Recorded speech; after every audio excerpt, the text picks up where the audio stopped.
Hi everyone, hey friends. Give me a thumbs up if you can hear me. Make sure the audio is good. And I'm just gonna feed the pups a few treats while we're all tuning in here. Oh, I dropped them. Here you go. I got Bella here with me.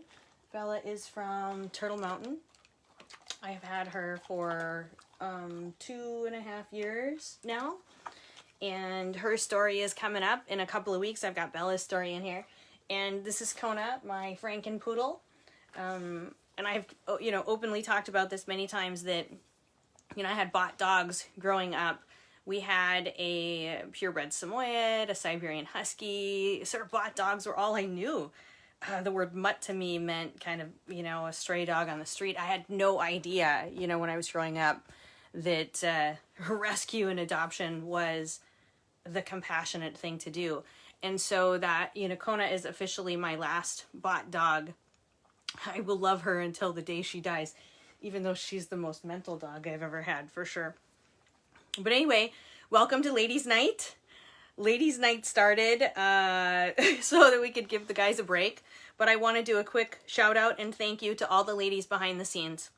Turtle Mountain Animal Rescue looks like a male-run rescue, and it is. Keith is the heart and hero and head and brains and warrior of it all.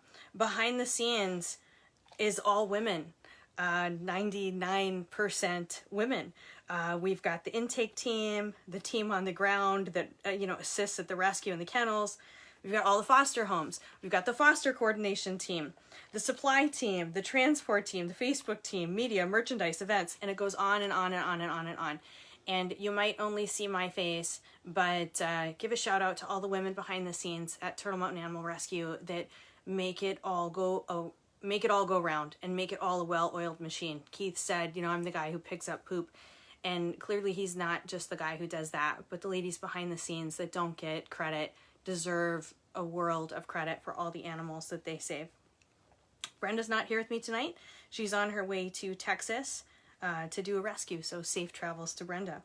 Share this post because I've got 2 signed copies of Rescue Matters. I had these all packaged up and ready to go for someone, and then they never messaged me like last time or a couple weeks ago, so they've been sitting around, and I had allocated these to go out in the mail. So share this post.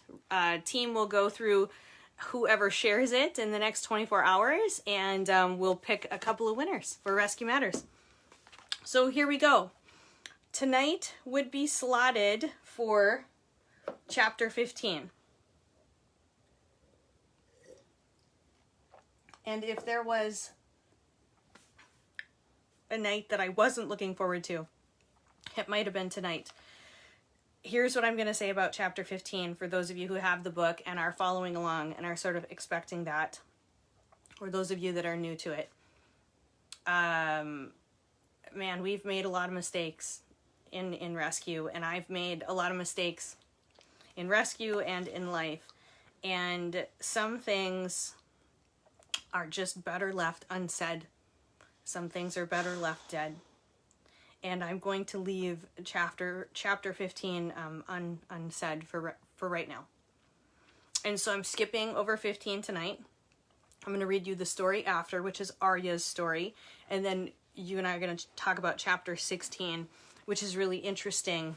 When Keith gets charged with a misdemeanor for rescuing an animal, which is so effing ridiculous. But I'm going to start with Arias' story. So I've got Arias' story for you here tonight. And I have said this before, I picked the dogs' stories to put in this book and in the subsequent book that I'm writing right now. I've written about this, that nothing I do is unintentional. They're all in there for a reason. They highlight a different part of rescue, a different point, of what we do, or highlight a different problem. And so if you listen close, maybe you can pick up on the problem that I was trying to talk about here. 2 things. Arias' story, and this is a quote from Keith Benning, quote, "The dogs suffering from mange come with just skin and bones. Most of their fur is gone, and they have sores and skin infections. They are constantly itching and in pain. They get treated as lepers, Nobody wants to touch them or be around them. They are the lonely ones. When I get them in, I sit with them, I pet them, I hug them, and they just eat it up. Finally, someone wants to touch them and love them. Then I give them their first bath of their life. It's scary at first, but the warm water makes the sores feel all better. I remember little Aria. Her poor head looked like a cauliflower. The swelling was so bad that she had trouble opening her eyes.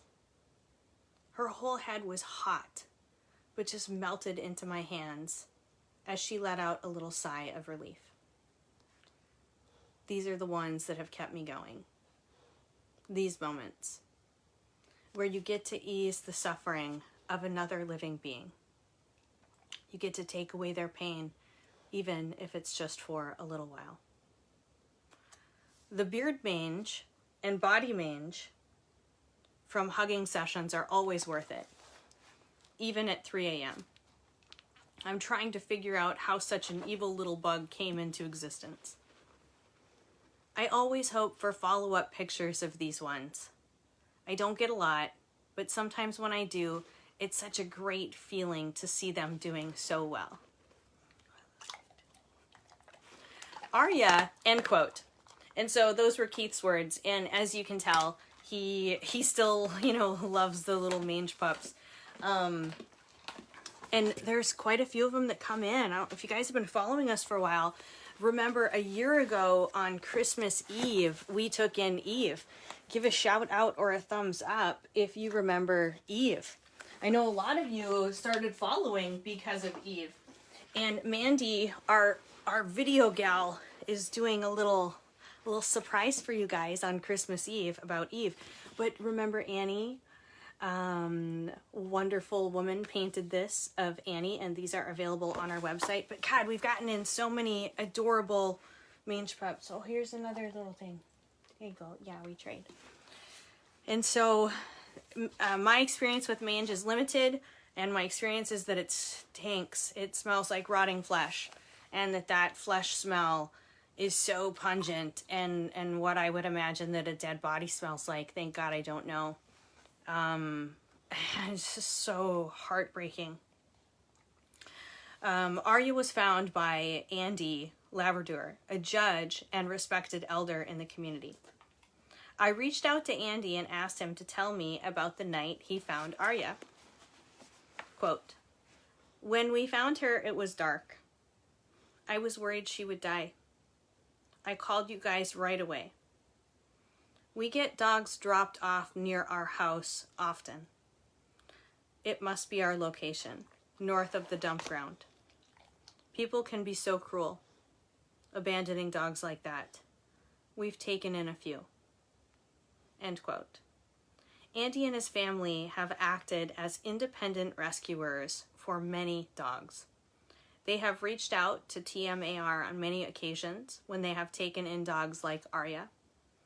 All have moved safely and successfully along the rescue chain. So that is Aria's story. And if I had to look back at shelter numbers, but I mean, we're well over 5,000 animals since inception, in the last 5 years-ish or so. A lot of them have been healthy dogs, some of them really sick, some of them with mange, and some of them, one of them for sure, was not even a dog. And did you know in North Dakota, you cannot take in a wild animal? And so I've got chapter 16, which is really interesting. Chapter 16, Saving Bambi, or not. In North Dakota, possession of a live wild animal is illegal. So, if you come across young animals while enjoying North Dakota, leave them where you find them. That is exactly what the nd.gov website states. I'm not a North Dakota hater. I'm a North Dakota native. I live in Fargo. I've lived here all my life. I tried to get out so many times. I'm just completely stuck here, which is totally okay now because I do get to get out. And so I'm cool with North Dakota, but there's some things. We're ranked number 48 on the Humane Society of the United States list of the worst animal cruelty laws. And if you look on the map of how many states have wildlife rehabilitation centers in the United States, there's only one state that makes it illegal and does not allow any type of wildlife rehabilitation, and that is North Dakota. Furthermore, the site recommends the best thing to do is leave it where you found it. Of course, in some cases that might be sound advice, but in others, it's downright ridiculous. Wildlife rehabilitation, the act of taking in injured or sick animals, like starving fawns or baby birds that fall from a nest in your backyard and caring for them, is illegal in North Dakota. We are the only state out of all 50 in the U.S. that does not have wildlife rehabilitation centers and makes it a crime for any citizen to help injured wildlife. If I could insert the girl slapping her forehead emoji here, I would. And since I can, I'm gonna do it. So hypothetically, let's say you ran an animal rescue out of your garage and you had taken in thousands of sick, injured, and unwanted animals over a few years. Then let's say that on a sunny Sunday afternoon you were driving along when an emaciated fawn, not more than a few days old, stumbles into the intersection of a busy highway. You watch it almost get hit by a truck before it runs into the ditch, only to get tangled in barbed wire. After you untangle the frightened baby, cut yourself and tear your clothes, you look around for its mother. But for miles in every direction, there is nothing for mom and baby fawn to survive on. Mama is not coming back. This baby has been on her own for days and will not survive. Do you A, tell Bambi you're sorry, but unfortunately she was born in North Dakota, the only state where it's illegal to help wildlife? The state has determined it's best if she just lays there and dies. Or do you B, since you have some skills to help injured and sick animals, you pick her up. You wrap her in a towel as she lies scared and trembling while you figure out how to feed her and give her a chance to survive? B. You choose B. Congratulations! You've just landed yourself a misdemeanor. If you happen to be a sheriff's deputy and get slapped with a misdemeanor for taking in a dying baby fawn instead of a pat on the back for being a compassionate human, you might lose your job. So I included this story, and I'll keep going, but I included this story, well, because it's just freaking ridiculous. And because at the time, even more so than now, it was like one day at a time, felt like we were all going to throw in the towel and give up, or we sort of rotated through. There was not the well-oiled machine with the mass of people behind the scenes and the mass of you all out there supporting us and telling us to keep going and asking us to keep going and sending money so that we would keep going. We were just hanging on by a thread, and picking up this deer was just like, Keith had just had an attempted murder. He was recovering. We had just gotten back into sort of rescuing animals and in the flow of things, and then this happened. At the time Keith took her in, neither he or anyone else involved with rescue knew that it was illegal to try and help an injured wild animal. And that might sound naive. And I look back now and I think, how could we all have not known? Like, not one of us knew that you couldn't help an animal? And nope. How could we have known? Before TMAR, every person on the team, which was very small at the time, had little to no experience in the rescue world. We were thrown together by fate and bonded together by a common goal. We were the breakfast club of dog rescue, each from a different background, each a little damaged in their own way. I threw up a Facebook post about our newest addition to the rescue, broadcasting our nefarious activity far and wide. Now, this is Keith, quote, "I was charged with possession of a big game animal and lying to law enforcement. They threatened to charge me with federal wildlife trafficking. I took the fawn home, got it some goat's milk, and after a day or two, it turned around and got strong again. We had posted online that we were going to take it to a rehab center. One of the rescue haters turned me in to North Dakota Game and Fish, who originally said if it wasn't healthy, they would put it down. They said if it was healthy, they would let it go in a field that had other deer. Then they said they would find a place at the zoo. And a rescue friend said that a lot of deer at the zoo end up as food for other animals.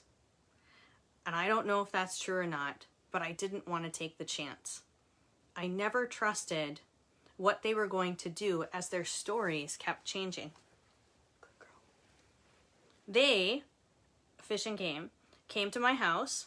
I invited them to search the property, and I showed them where I safely released the fawn. I was lectured about how me depriving the state of North Dakota of a fawn was a crime. I told them that sometimes in life, you're faced with an easy choice or the right choice, and that I could live with the choice that I made. And then I asked them to leave. I was charged with possession of a big game animal. That charge was filed, but ultimately dropped, as well as the charge of lying to law enforcement. The state attorney didn't want to waste any more taxpayer dollars to prosecute someone that rescued a fawn. The Fish and Game Police put a lot of effort into the case and wasted a lot of money. At the time, this drug on and drug on and drug on and drug on. I just couldn't believe it. I couldn't believe that we'd found ourselves in a situation where you're a good Samaritan trying to do something good, and you happen to sort of have a platform and some skills to help an animal, and all of a sudden your good Samaritan efforts are met with a freaking misdemeanor. I absolutely could not believe it. I was blown away, as was the whole team. If you're wondering what ultimately became of the fawn, it survived. As for Keith's job, he wasn't fired, but he did resign shortly after.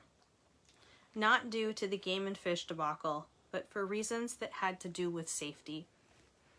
If you remember from the previous couple of chapters, it makes sense. We sort of covered the safety issues that were happening. The basic things that deputies need to feel safe were not consistently supplied because of lazy attitudes and backwoods politics.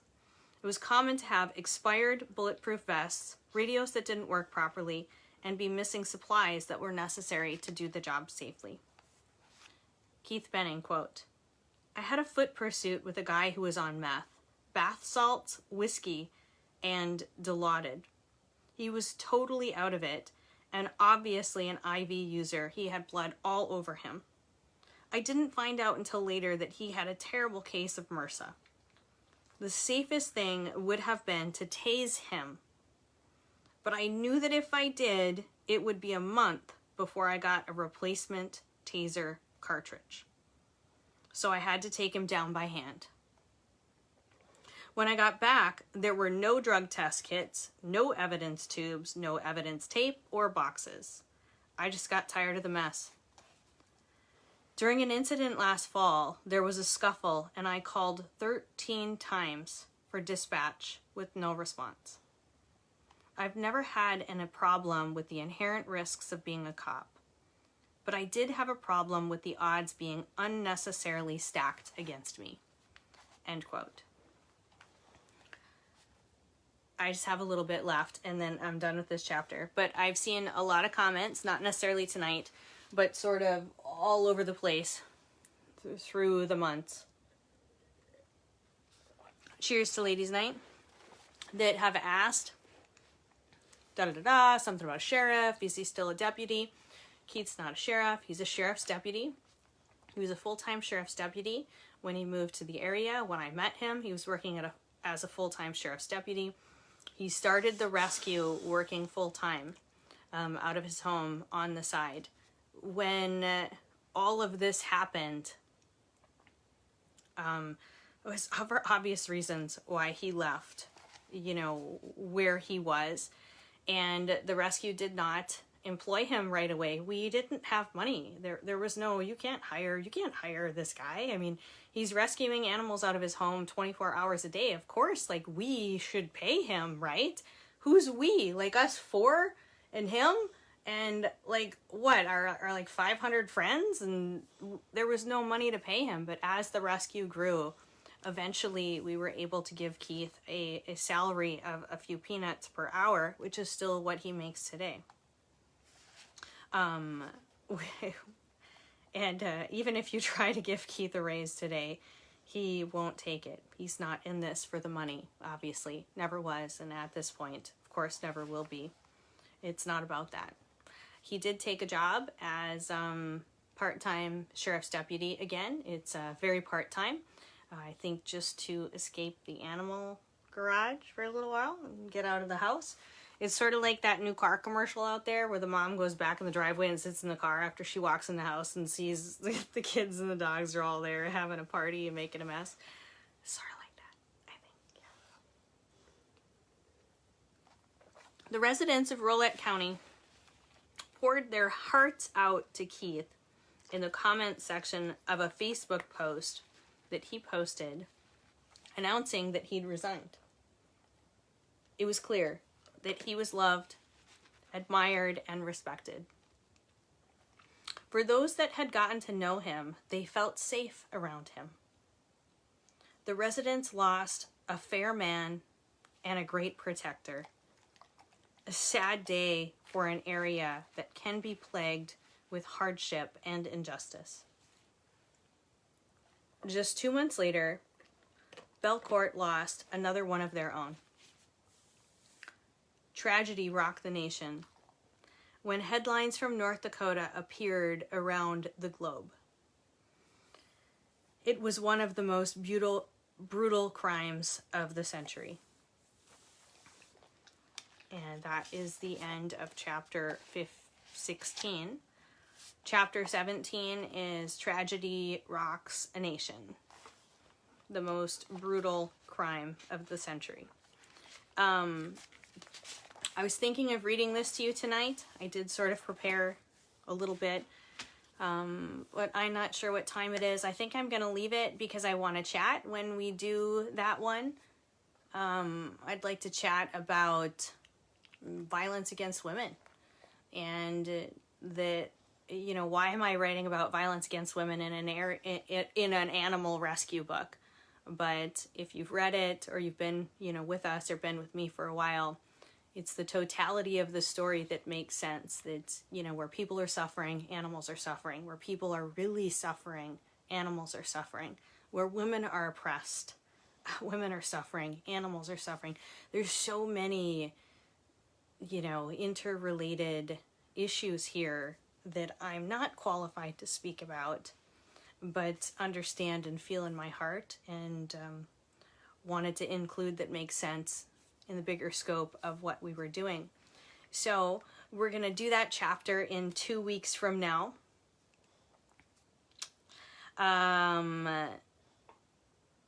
Check out all the back chapters on YouTube. I wanted to say Merry Christmas, Happy Holidays, well wishes to your family. You can pick up a copy of Rescue Matters on our website or anywhere online. And most importantly, if you can't buy a copy, no worries. It is my absolute only hope that our story reaches far and wide. Not a single one of us are in this for the money. And so if you can't buy a copy, send me a private message. I'm tagged in the post that is posted on this video, and say, hey CJ, I saw your video, heard you were offering some free digital copies. I would love one. No questions asked. You don't have to rationalize or explain why. You can tell me your story, or you don't have to. I will happily send you one. Happy holidays, Merry Christmas. It is no problem at all whatsoever. Check out all the back chapters on YouTube. We've got some cool new beanies on the website. you can go to cjenglishauthor.com and check out some of the books that I've written before. They're completely and totally unrelated to animal rescue. You've been warned. They're entertaining, but completely unrelated. Sign up to be notified. I'm writing another rescue book, and if you got something you want to hear about, let me know. Send me a message. Happy holidays. Here, girls. I'm going to scroll back and see if you guys have any comments for me or any messages. People are watching bought it, read it in one day. Thank you, Lisa. That's so awesome. Merry Christmas. You guys are so wonderful. I appreciate it so much. I have made it my life's mission to write stories that keep you guys awake late into the night.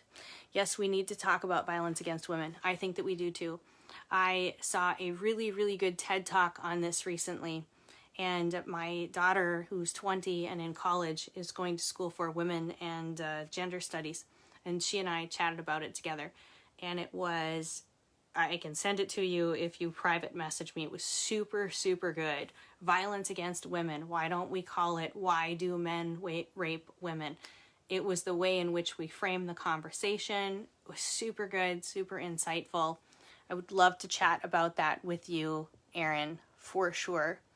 You guys are so wonderful. I will try and get to some of your comments. We hear you. We see you. We love you from all around the world, for sure. We absolutely could not do this rescue without you. So thank you every day. Thank you every night for tuning in. Happy holidays. Please stay safe. And one more thing. For all of you out there that have lost loved ones this year, my heart goes out to you. And I don't know. I don't know what to say. We lost 2 grandfathers this year, a couple of weeks apart, to COVID, and lost my father in the same time frame. And so it'll be my first holiday season going through without family, and I know that there are a lot of you out there too. So best to you, love to you, stay safe, stay well, and thank you. Good night, everyone.